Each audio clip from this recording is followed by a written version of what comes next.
BMS academy में आपका स्वागत है। पिछले सेशंस में हमने देख लिया है किस प्रकार हम टेबल बना चुके हैं। हमने उसमें रिकॉर्ड्स को इंसर्ट करना सीख लिया है, साथ ही हमने उस रिकॉर्ड्स को देखना कैसे है वो भी सीख लिया है। इस सेशन में हम बात करने वाले हैं अगले कॉन्सेप्ट के बारे में, जिसमें हमारे पास अगर पहले से कोई टेबल अवेलेबल है और उसमें हमने कुछ मॉडिफिकेशन करना है, जैसे कि आप किसी नए कॉलम को अपने बने हुए टेबल में ऐड कर सकते हैं, किसी पुराने कॉलम को ड्रॉप कर सकते हैं, या पहले से बने हुए कॉलम को आप मॉडिफाई भी कर सकते हैं। जैसे मान लीजिए मेरे पास यहाँ 3 फील्ड पहले से बनी हुई हैं टेबल में, स्टूडेंट आईडी, नेम और एड्रेस, और एक फील्ड और ऐड करना चाहता हूँ, स्टूडेंट एज। तो बने हुए टेबल में मैं ऐड कर सकता हूँ। उसके लिए मुझे कमांड प्रयोग करनी पड़ेगी अल्टर टेबल।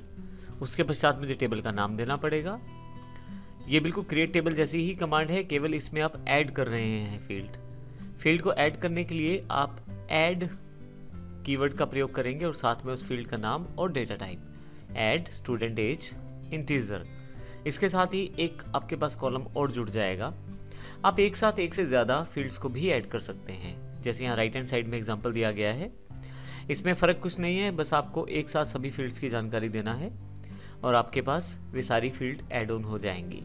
तो आइए देखते हैं हम सबसे पहले ऐड करके किस प्रकार अपने एग्जिस्टिंग टेबल के स्ट्रक्चर को मॉडिफाई करेंगे और उसमें नई फील्ड्स को ऐड करेंगे। अगर आप यहाँ पे देखें तो पहले से मेरे पास स्टूडेंट आईडी, नेम और एड्रेस 3 फील्ड पहले से हैं, और यहाँ पे मैं एक स्टूडेंट एज फील्ड को ऐड करना चाहता हूँ। इसमें आपको यहाँ MySQL का जो क्वेरी बॉक्स है, यहाँ पे आपको कमांड टाइप करनी है। ध्यान रखिएगा आप कहाँ पे हैं, ये बड़ा ज़रूरी है इस समय बताना। अब यहाँ पे डेटाबेस कॉलेज के अंतर्गत टेबल स्टूडेंट को आपने सेलेक्ट किया हुआ है, तो ध्यान रखिएगा आप स्पेसिफिकली कौन से डेटाबेस को सिलेक्ट करते हैं, उसके पश्चात कौन सा टेबल आपके पास है, उसके अकॉर्डिंग ही अपनी कमांड का प्रयोग कर पाएंगे। अब मैं यहाँ पे टाइप कर देता हूँ अपनी कमांड को। तो इस कमांड में मैंने जो मेंशन किया है अल्टर टेबल स्टूडेंट, अर्थात स्टूडेंट के टेबल को मॉडिफाई करना है, और ऐड स्टूडेंट एज। आप कैमल केसिंग का प्रयोग कर सकते हैं अपने किसी कॉलम के नाम को स्पेसिफाई करने के लिए, जैसे स्टूडेंट एज के लिए एसटीडी तक, यानी कि स्टूडेंट को डिफाइन कर रहा है, और उसके बाद फिर से मैंने एक अपर केस का लेटर प्रयोग कर लिया है एज के लिए। यहाँ पे मुझे एक कॉलम ऐड करना है, तो मैंने ऐड स्टूडेंट एज इंटीजर लगा दिया है। इंटीजर डेटा टाइप को डिफाइन करता है, और यहाँ से मैं गो कर देता हूँ। मेरे पास क्वेरी सक्सेसफुली एग्जीक्यूट हो गई है, और यहाँ से मैं स्टूडेंट को राइट क्लिक करके न्यू लिंक में खोल लेता हूँ, पुराने लिंक्स को क्लोज कर देता हूँ, और यहाँ पे अगर आता हूँ तो आप देखेंगे स्टूडेंट एज जो है उसमें वैल्यूज़ नल हैं, क्योंकि अभी पहले रिकॉर्ड हमने एंटर कर दिए थे और इसमें कोई भी वैल्यू एंटर नहीं की गई है। हम देखेंगे आने वाले सेशंस में इन वैल्यूज़ को कैसे एंटर करेंगे, लेकिन अभी के लिए हमारा जो कॉलम है वो ऐड ऑन हो गया है। इसी तरह से फिर से अगर एक से अधिक कॉलम आपको एंटर करने हैं एक साथ, तो इसी तरह से अगर आपको एक से अधिक कॉलम एक साथ इंसर्ट करने हैं तो आप इसी कमांड को दोबारा प्रयोग कर सकते हैं। आइए देखते हैं किस प्रकार से। मैं SQL पे चला जाता हूँ और ये पुरानी वाली कमांड को हटा के Ctrl V प्रेस कर देता हूँ, क्योंकि मेरे पास पहले से वो कमांड अवेलेबल है। ये कॉलम मैं ऐड कर चुका हूँ, तो ये दोबारा ऐड नहीं करूँगा मैं। इसकी जगह मुझे 2 कॉलम और ऐड करने हैं, मार्क्स और रिजल्ट। तो ये देखते हैं किस प्रकार से उसे ऐड कर सकते हैं। बेसिक स्ट्रक्चर वही रहने वाला है, क्योंकि मुझे कुछ कॉलम्स ऐड ऑन करने हैं, तो उन सब के साथ मुझे ऐड, फिर कॉलम का नाम, फिर उसका डेटा टाइप डिफाइन करना है। ऐड स्टूडेंट मार्क्स कॉलम का नाम है और टीजर डेटा टाइप है। फिर से ऐड स्टूडेंट रिजल्ट जो है मेरे पास कॉलम का नाम है और वेरकर जो है मेरी डेटा टाइप है। ये करने के बाद Ctrl Shift Enter शॉर्टकट है, आप एंटर कर दें, आपके पास क्वेरी एग्जीक्यूट हो जाएगी। और यदि अब मैं यहाँ से स्टूडेंट पे राइट क्लिक करके न्यू टैब में ओपन कर लूँ, तो मेरे पास पूरा का पूरा स्ट्रक्चर अवेलेबल हो जाएगा, जिसमें आप देखेंगे नेम, एड्रेस, एज, मार्क्स और रिजल्ट के साथ आईडी भी अवेलेबल है। लेकिन स्टूडेंट एज, मार्क्स और रिजल्ट में सभी वैल्यूज़ को नल दिया गया है, क्योंकि इसमें वैल्यू एंटर ही नहीं की गई अभी तक, और पिछले रिकॉर्ड तो पहले ही एंटर कर दिए गए थे। तो इस प्रकार से आसानी से हम अपने टेबल्स में नए कॉलम्स को ऐड कर सकते हैं। जब हम कोई कॉलम ऐड करते हैं तो उसमें हम ये भी बता सकते हैं कि वो कॉलम पहले से बने हुए कॉलम्स के किस ऑर्डर में उसको एडजस्ट किया जाए। जैसे एग्जांपल के लिए हमारे पास 2 कीवर्ड अवेलेबल रहते हैं, फर्स्ट और आफ्टर।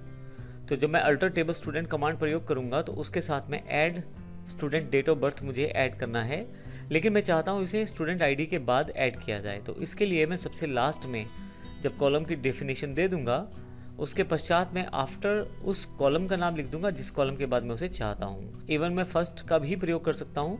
फर्स्ट और आफ्टर में से चूज करके मैं एक पर्टिकुलर लोकेशन या पर्टिकुलर कॉलम के पश्चात अपने नए कॉलम को इंसर्ट कर सकता हूँ।